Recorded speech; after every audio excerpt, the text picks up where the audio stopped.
In the 3 years I was with Xiao Baiyan, we never had a single fight. He was always emotionally steady. Whatever I said was right. Whatever I did, he supported. My parents and friends all praised me for having good taste, saying such a calm man was hard to find, and telling me to hold on to him. I truly believed he was just introverted. Even when doubts flickered, does he really love me? I quickly pushed them away. All that changed when I accidentally fell and was rushed to the hospital. Right outside the emergency room, I saw him yelling at a woman. "Did you promise to take care of yourself? Don't you know your condition? Would you risk your life just to have his baby?" The last thing I saw before being wheeled in was Xiao Baiyan pulling her tightly into his arms, tears streaming down his face. As the doctor set my wrist, he said I was the most pain-tolerant young woman he'd met. I tried to smile, but my cracked, dry lips bled. Memories flashed back the first time we kissed, when it hurt him by accident, and He'd gently held me. But this man, who could rage, grieve, and weep, was a stranger to the emotions his partner had known for 3 years, staring at my swollen wrist. I burst into tears. The doctor teased me for suddenly crying. I only said him slow to react. The pain just hit me. The fracture hurt, but the ache in my chest was far worse. Finally, I understood. When someone confessed to me before, Baiyan never got jealous. He even said it showed my charm. When I went abroad for over a month on business, we barely spoke and he never checked up on me, saying he trusted me and didn't want to disturb me. I long wondered if it was trust or indifference. Now I had my answer. He was without emotions. He just didn't feel them for me. When my parents arrived, Mom wondered why Baiyan was there. I learned they'd already taken our wedding for granted, and Baiyan had been busy preparing for it. I wanted to tell them the truth. The fiancé I'd looked forward to marrying had never loved me. His 3 years of gentleness and calm were only because he didn't care. Dad sensed something was wrong and quietly asked if we'd fought. I couldn't hold back anymore. "Praying, Dad, I don't want to marry Xiao Baiyan." Just then, I saw Baiyan helping that same woman walk past our ward door. Soon after, Baiyan's mother arrived. Seeing her son was there, she called him immediately and put him on speakerphone. A soft female voice came through. "Hello, Auntie." Baiyan stepped out and left his phone. "May I help you?" Everyone in the room tensed except me. I recognized that voice, and that name, Xiao Baiyan.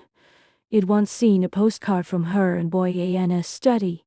When I asked, He'd said she was just an old friend and thrown the card away. But how could a normal friend make his mother recognize her voice instantly? How could she make him lose control? I spoke directly. "She's his ex-girlfriend. I saw them just now. The wedding is off. The invitations haven't been sent, so it's not too late." Baiyan's mother panicked, insisting it was a misunderstanding. Before she could finish, Baiyan rushed in. He remained calm as ever, asking after my injuries and greeting my parents. When his mother pressed him to explain, Dad said coldly that we weren't officially engaged yet, and no one should be forced. Only then did Baiyan explain that He'd just run into Saya and at the hospital, and that He'd been careless, making me misunderstand. I looked at him and said slowly, "You never loved me, did you? You've always loved her. That's why you're always calm around me, because you don't care." Baiyan suddenly panicked, grabbing my hand. "No, I do care. I love you." It was the first time in 3 years I'd seen him show such strong emotion. The elders quietly left the ward. He stared at my bandaged hand and bruised body, his voice soft with concern. "How did you get hurt so badly?" My heart ached bitterly. "Xiao Baiyan, if you'd known your heart belonged to someone else, you never should have been with me." I had truly loved him. After graduating college, I met Baiyan. I knew He'd had a 5-year relationship, and after breaking up, He'd closed himself off for 2 years. Many women chased him, but all gave up, unable to read his mind. Only I persisted for over a year, winning him over on his birthday with a hand-knit sweater and a figurine he'd saved up to buy. I thought it captured the unattainable flower, about to live a happy married life, only to realize I was just a suitable choice for him to move on. He doubted his love countless times, yet always comforted myself that he was just quiet. A peaceful life sounded good, but reality slapped me hard. All his calm tolerance and indifference came only from not loving me. Oyam kept explaining that Cyan was married with a child, a thing of the past, and that Hed failed to make me feel secure. I almost softened until Song Cyan pushed the door open. She was pale and frail, clearly very sick. She brought Boyan's phone Hed left behind, smiling at me. And dying. I won't take him from you. I got divorced last year, Boyan doesn't know. I froze. Ayan added, I really envy you. If I were healthy. Back then, before she could finish, Boyan nervously led her away. I told Boyan calmly. She's divorced, he went stiff, no more excuses left. I stayed in the hospital for 3 days. Boyan stayed by my side the whole time, yet I knew he often snuck away to see Cyan under the excuse of calls or meetings. A friend sent me photos Boyan eating with Cyan. His eyes gentle, his smile real, something it never seen in 3 years. I envied Cyan for being loved so deeply by him for so many years. When I was discharged, I went to our wedding house, which had decorated piece by piece, full of hope for our future. Now it only felt like a mockery. I picked up a hammer and smashed the kitchen to pieces. When Boyan came home and saw the mess in my bleeding hands, he didn't get angry. He just said softly, you said you weren't satisfied before. We can redo it. I suddenly laughed. Then cried, Xiao Baiyan, let's end this here. I'm not marrying you. He froze, then kept rambling about wedding plans, as if he hadn't heard me. I threw the photos in front of him. He finally fell silent, only saying, I'm sorry. She's seriously ill and has no family. I just couldn't leave her. Caring for 2 people at once, are you tired? I stood up, pulling away from his reach. The wedding is cancelled. Don't tell my parents. You handle your family. At home, I told my parents everything. Mom cried and called Boyan terrible. Dad, though sad, supported me firmly. We respect your decision. We were wrong about him. Mom even said it'd done the right thing to smash the kitchen. It'd put my heart into the decoration, and it shouldn't go to someone else. I posted on WeChat moments. Wedding cancelled. Strangers from now on. My last post had been of his proposal, the contrast bitterly ironic.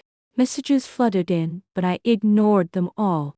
Boyan's mother came to beg for forgiveness, offering compensation, saying Cyan didn't have long to live and wouldn't stand in our way. I told her calmly, Auntie, I can't spend my life with someone who will always love someone else. I can't compete even with the living, let alone someone he'll remember forever. She fell silent. She also told me that she'd opposed Boyan and Cyan back then, forcing them apart. That was why Boyan had become cold. He hadn't been born steady. He just locked all his passion and heart away for Cyan. I finally let go. I didn't want to fight or blame anyone. I just refused to let myself suffer. As my love life fell apart, my career bloomed. Companies that had ignored our small studio now reached out to cooperate. I threw myself into work, slowly healing. Boyan kept coming to see me, even when my parents and friends turned him away.